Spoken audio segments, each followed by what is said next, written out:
Hi, this is Malini from California Cactus Center. I'm at the nursery today. It's a beautiful Sunday morning.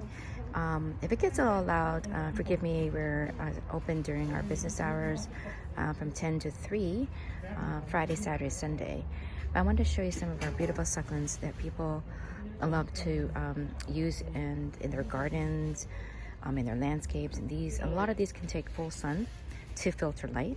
You see a lot of different varieties here, and we kind of give you an idea how these succulents work well together in terms of color and design, textures, and we show you a lot of different other succulents here.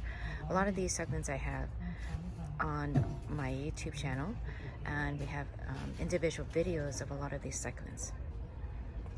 And you can see here we have some of these are in 4-inch containers as well.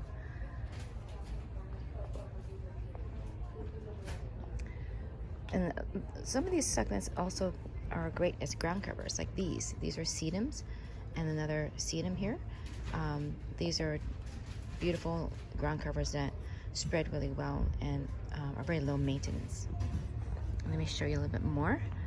And so this is our 2-inch succulent assortment that we have here available at our nursery. So come and feel free to visit anytime during our times we're open from Friday, Saturday, Sunday, 10 a.m. to 3, not including any holidays. Hope to see you soon. Bye-bye.